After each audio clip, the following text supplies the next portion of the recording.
as you can see, it's a pretty gray day. I was in a gray mood most of the week because my wife is out of town visiting her sister for this week, which of course means this weekend's mine. I get to, do what I want.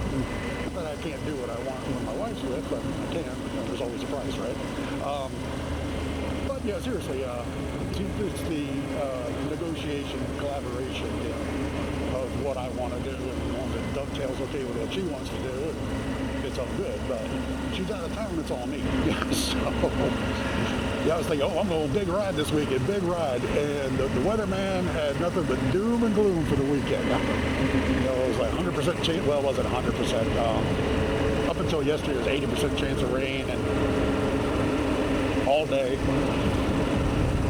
So, not that I have a particular aversion to riding in the rain, but if you're getting rained on all day, it kind of takes the joy right out of life, doesn't it? So, I was kind of thinking, well, I'll just stay home and work on the bikes. I got this Sportster, Harley Sportster I'm converting into a scrambler. I do plan on making some videos about that at some point. But, I figured, well, I'll work on that. I've been kind of ignoring it for a while. And, but lo and behold, I got up this morning, and it wasn't raining. I could tell it had rained, but it wasn't a significant amount. And this is what I saw. Dry roads. Yeah, it looks ugly, but as long as it's not raining all day. So here I am doing the trip I had originally planned, heading to Maysville, obviously. And I look at the radar, and there are patches of rain, so the likelihood of us getting wet is significant. But hey, any day you can spend in the saddle's a good day, right? So off we go. So it's actually feeling like a surprisingly pleasant day to ride. Temperature's 80-ish. My bike says it's 82. But there's these cool breezes, which I'm sure are coming from the rain. But for here and now, it feels really good. I'm exceptionally comfortable. And as long as it decides to rain somewhere else, it'll make the day fantastic. And here we are entering Williamstown, Kentucky. Sleepy little town, population 3,000-ish, I would guess. Home of the Ark, Noah's Ark, yep. Right here in Williamstown, Kentucky. This is kind of the jumping off point for my little adventure. We're getting on Kentucky 22, which runs from Falmouth to Willow, Kentucky. And 22 is actually a really pleasant road to run. It's what we consider big road for rural. It's 2 actual lanes and with a divided line. But it's got quite a few twists and turns to it. A few years ago, when I first started coming down it, I actually took the time to count how many corners it is. And of course, it's nothing compared to Dragon's Tail or anything, but there, between the 10, 11-ish miles between here and Falmouth, there's a significant number of them, we'll say 20, maybe 30 curves. And almost all of them are these big sweepers. So yeah, they are fun to ride down. One word of caution, you decided to come down here to Kentucky to start dragging these through these corners. People in this area, they do a thing they call straightening a corner. And what that is they cut the apex off as they're driving down the road. And, they say it's, easier that way, and maybe so. But the problem is, they're cutting off that apex. That's right where I'm heading. If I got any speed in the corner, that's precisely where I'm heading. So, long story long, you're riding around here on blind corners, and as you crest hills, hug your right side, because you never know when somebody is straightening a corner. Well, here we are stuck behind a cage, or the second there is on the brakes, so I was hoping it might be pretty much. But stuck behind a cager on 22, which is my great sorrow and regret. So I mean, not that I fly through here or anything. I I just, I do the speed limit-ish, I just don't slow down for the corners. So, oh, yay, he's turning. But it's starting to sprinkle on me. I had, some hopes and desires that I would be spared the rain, that somehow the Lord would part the waters for me and spare me from the rain, but apparently that's not going to be the case. It's not raining hard yet. Yeah, I'm going to get wet. But as my great uncle used to tell me when I would complain as a child about working on the farm in the rain makes you beautiful. Now, if you've seen me, you know I could use the help.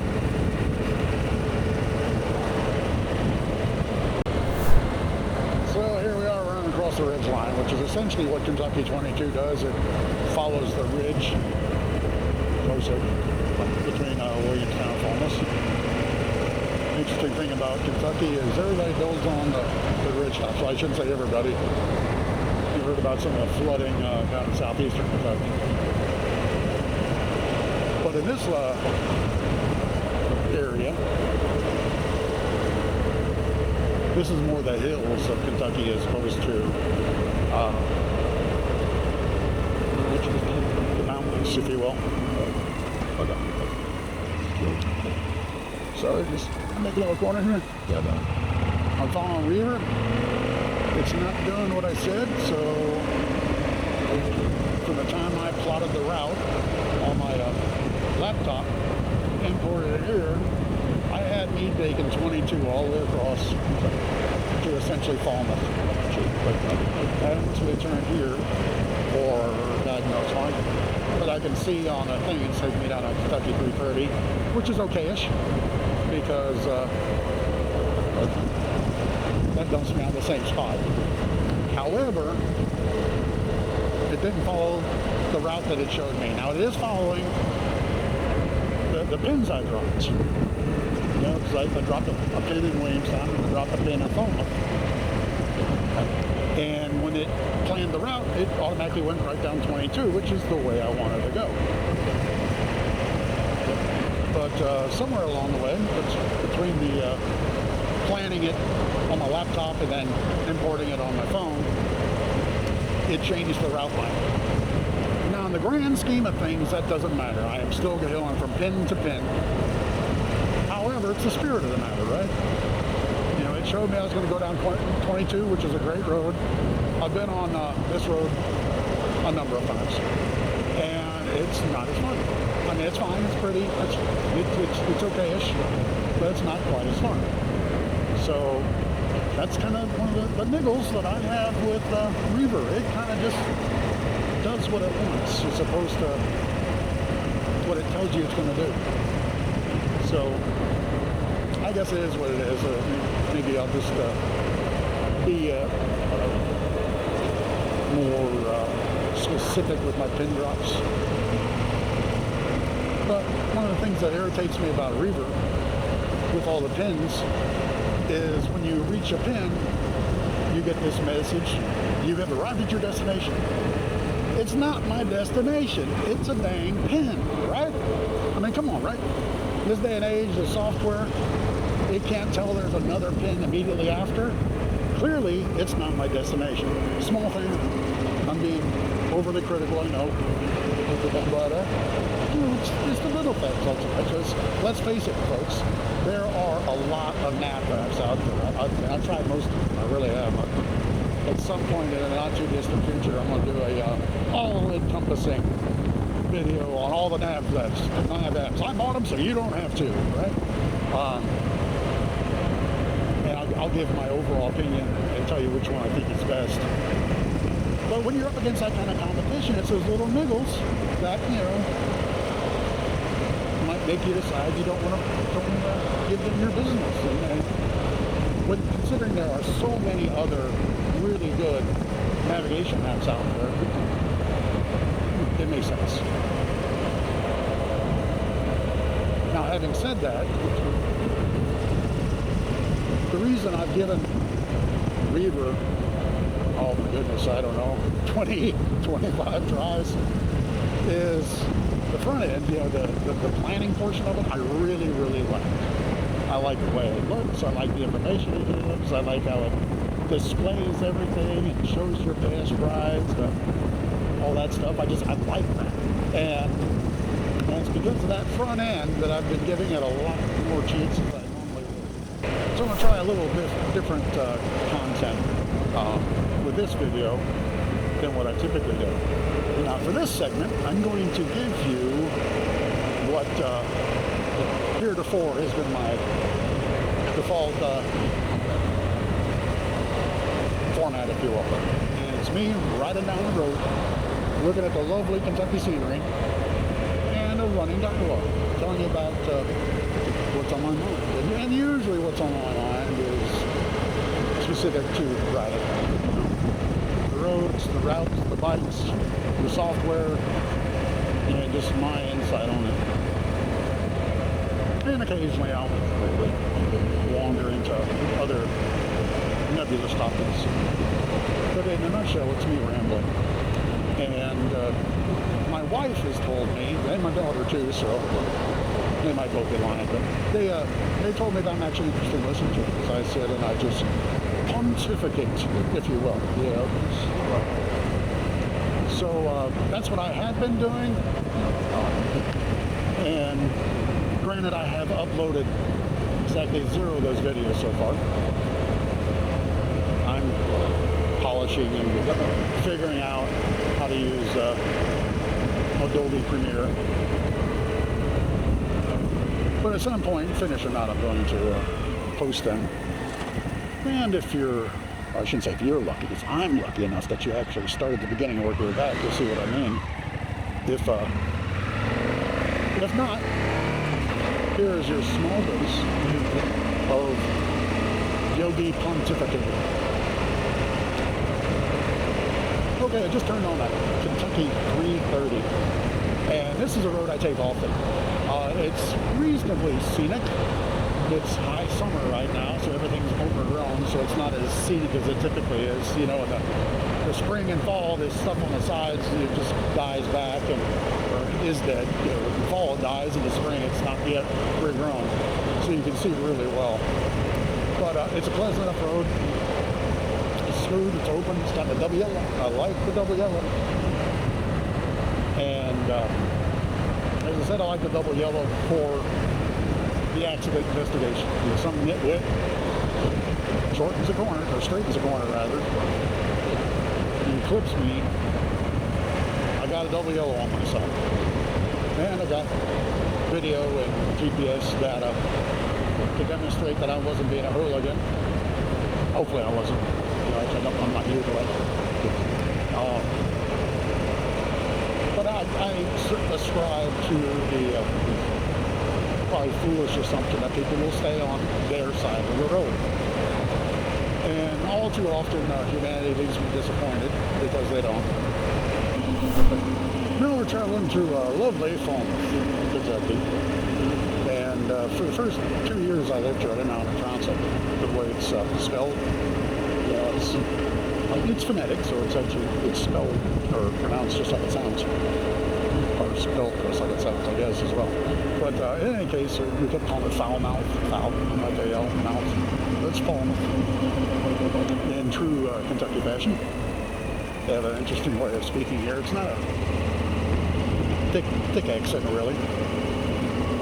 But they don't seem to accent words. Like, you know, you've heard of Irvine, California, right? Well, we have an Irvine, Kentucky, except it's not Irvine. It's urban. So that's kind of an illustration of how they pronounce things here in Kentucky.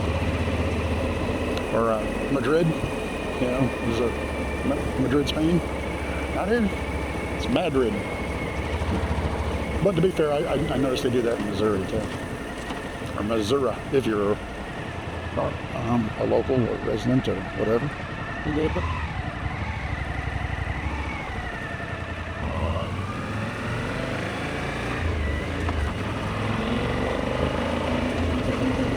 There it is again. Your destination is on the right.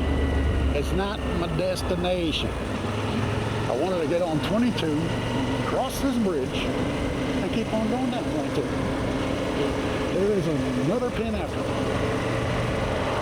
But It's one of the things I like about YogiModo, which is arguably probably the most expensive of the navigation apps.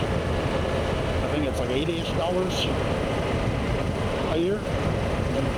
But with, oh shit. But we don't want to stop there anyway. But, pay attention to stop signs, folks. The light you save could be your own. But, YogiModo is, as I said, one of the more expensive ones. Ooh, dear. Ooh, that was fun. That'll make good footage. YogiModo is the most expensive of the programs, but one of the things I like about it is when you're dropping your pins, you get the option is at start location, via point, or destination. So as you collect these pins, you're not getting these stupid messages, you have reached your destination. You know, I know I'm being petty, but it bugs me.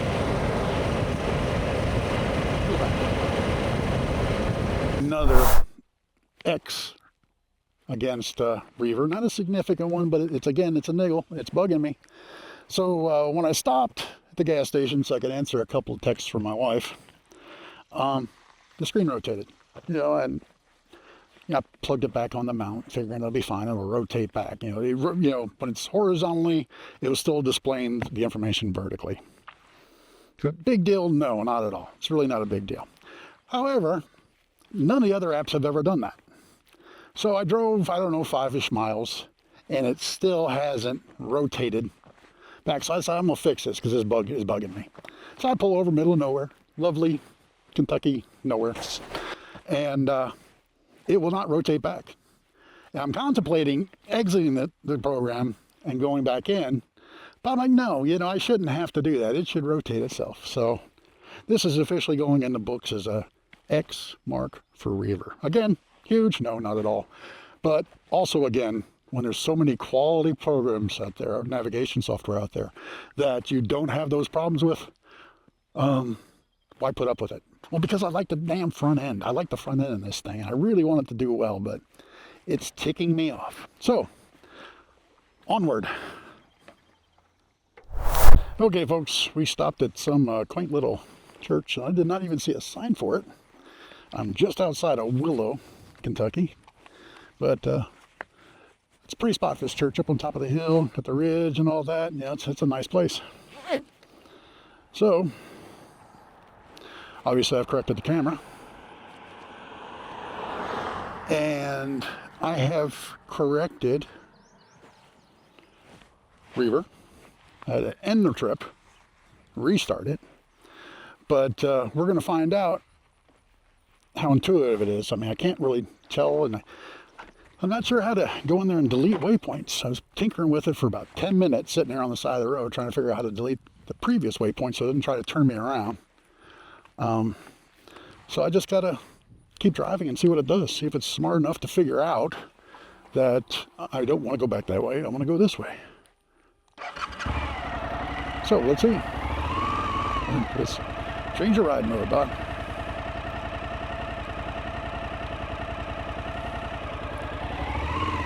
We don't need sport for the kind of riding we're doing. But looks like, yeah, it's trying to turn me around. So we ain't having that. What's all that? Okay.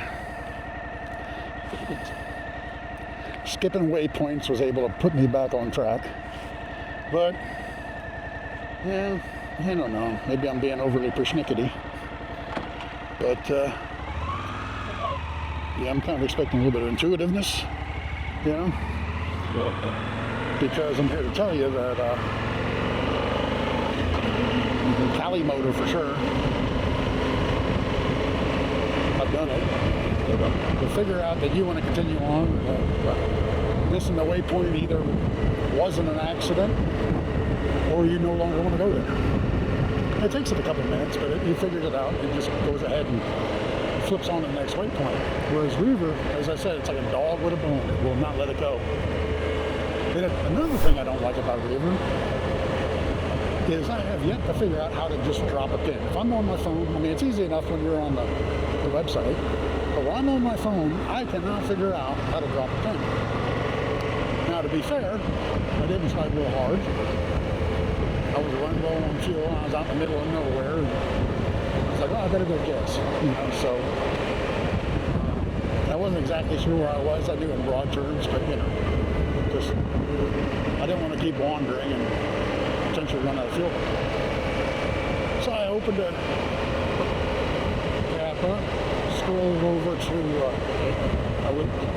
not so far town, and tried to drop a pin because I knew there was gas there.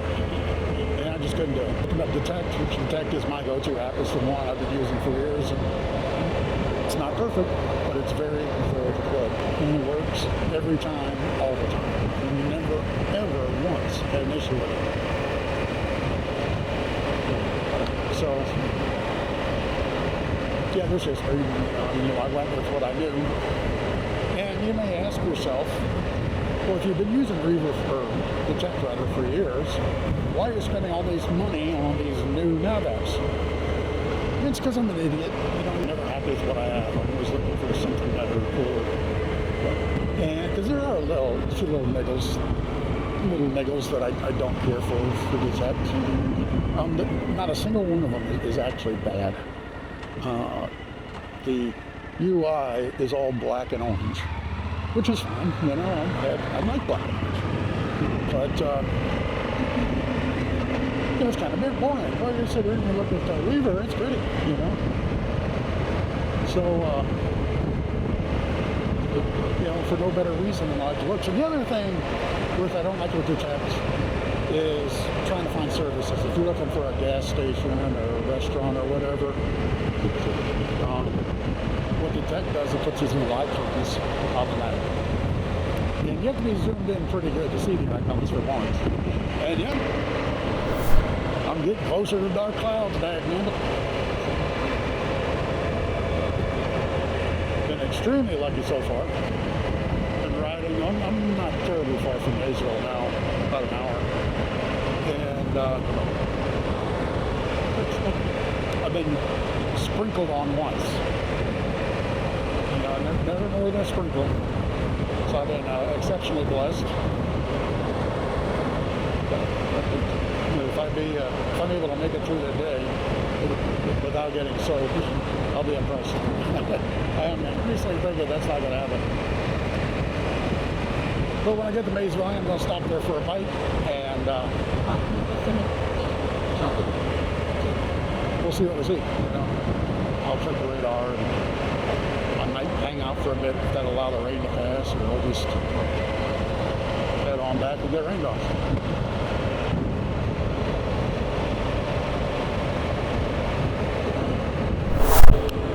Here we are entering the town of Brooksville, Kentucky. I don't think I've ever been actually through this town, so this will be a first.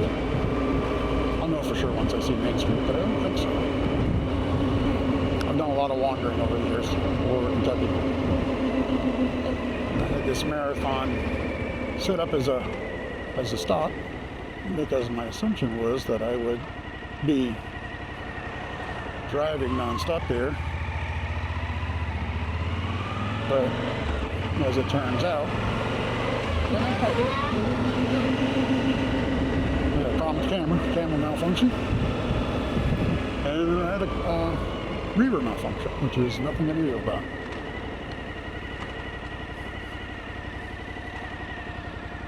Yeah, I've never been here.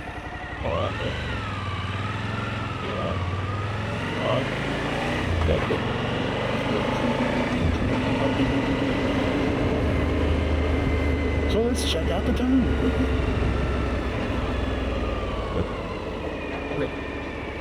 These for a little bit, we'll see going down Main Street, or whatever street this is.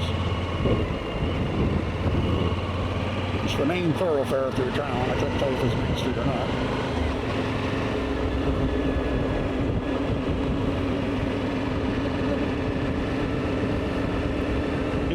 been here a long time, or it's a lot bigger than it looks. That's a pretty decent sized cemetery. I actually got two biggish cemeteries. I know, interesting, right? And it does appear I'm exiting the town now. But a quick little town. Had a couple of essential services, so you don't have to drive to the big city to get the basics, which is good.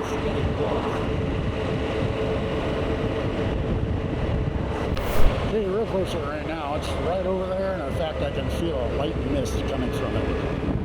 Cool air, so my hope is that, you know, I keep going this way, and it stays over there. That'd be wonderful. While I am fully prepared to get drenched, I would prefer not to, if I had my druthers.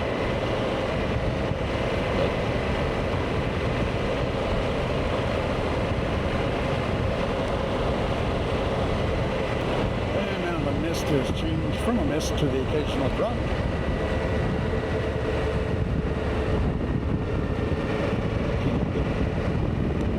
Psyching myself out on the rain.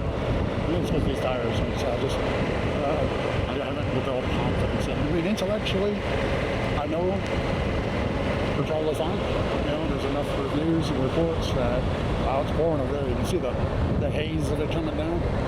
And, ladies and gentlemen, is a downpour. Really busy. So intellectually, I'm pretty sure I know whatever. The tires are fine, and I'll do them well, but I haven't found it yet. And of course, right now, I kind of wish I would have gone ahead and grabbed my waterproofs.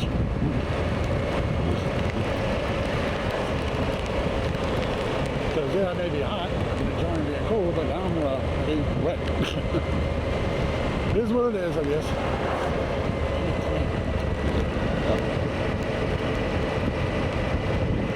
I frequently watch a number of content creators in England, because my style, if you will, for motorcycles. I dig cruise bikes, the whole cafe racer scene, and all that.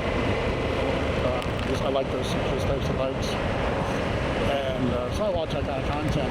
And I see those guys, I swear at least half the time they're riding in the rain. Of course, they're wearing the gear for it. I'm not. This is Clem's induction jacket. It is mesh. So yeah, every drop that hits me goes straight through to my shirt. Yeah, I'm going through this baby. Look at all that.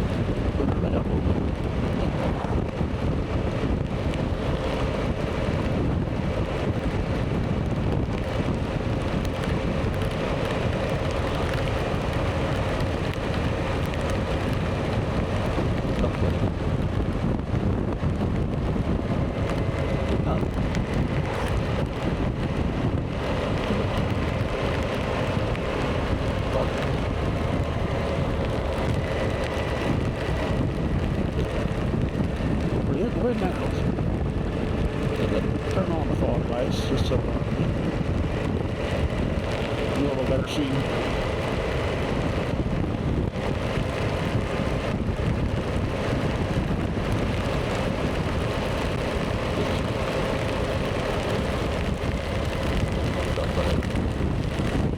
They'll be invented now wherever they go.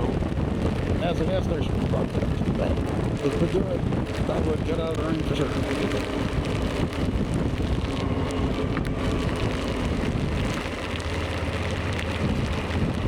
I'm just, I mean, I can feel the water running down my chest now. Plus the eddy kind of overhang. That would work, I'm gonna do it. Just hang out for a bit. Ideally something public. So I can pull in that guy's garage. I don't think it's there for it much. But, you know. This is adventure. Water is streaming down my face and my chest.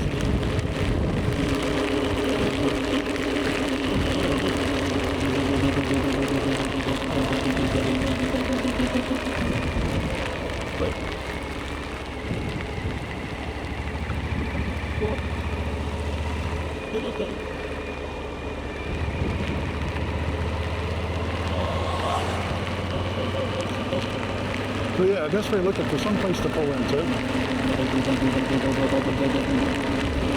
Actually, at this point, I don't think it really matters. Hey, gas station. Praise the Lord. I may even kind of need gas. Oh, all they do is 87. That ain't good. That's no bueno. This bad boy needs premium.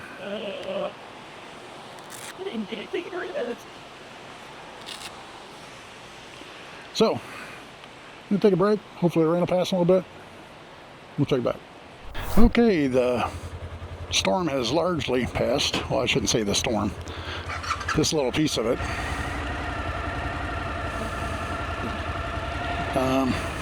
There's a larger section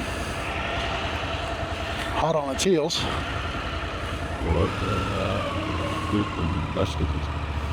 So my plan is to get to Maysville and get in the diner for some lunch before it hits.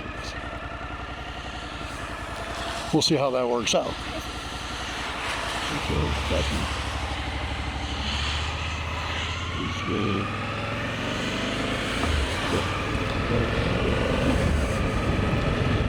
I only waited a few minutes after it stopped raining before I took off, and as I said, the storm's had an ease, so idiot that I am, I'm probably going to drive right back into it.